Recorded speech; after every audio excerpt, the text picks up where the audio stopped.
No supplies, no way to get them, no communications. The village of Shoa lies on top of a mountain in the Kivu province, rarely contacted by the outside world. A centuries-old way of life at risk from civil war and food shortages. It can only be reached by trek through the jungle and a 5,000-foot climb up a mountain in the heart of troubled Congo. About 3 weeks ago we did an evaluation of all the villages in the area that were affected by the conflict in October and November. Accessibility is a big problem, so we're trying to make more of an effort to reach these villages that have not received any assistance until now. Aid workers who eventually get there simply assess the people and their living conditions, telling the village chief they hope to return soon with aid.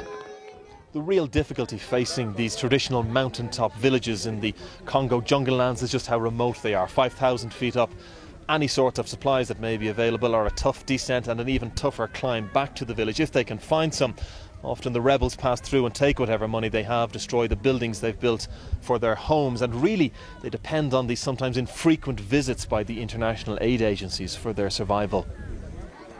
Even as we filmed in the village, armed militia passed through, watching what we and the villagers who spoke with us were doing.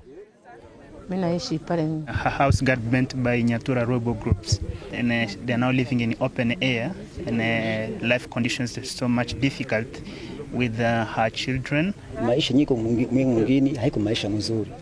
We got robbed when the rebel groups attacked the village, and they took all of our stuffs, blankets, bed sheets, everything, jerry cans. We have no covers, and some of our houses are destroyed, so we much worry difficult situation. The chief told us his village split down ethnic and tribal lines after the attack. He now draws them together to rebuild. People here say there was once a road and security serving their village, but the road and the security forces have long since disappeared into the jungle of this troubled land. Ray Kennedy, RTE News, in the mountain village of Shoa, Congo.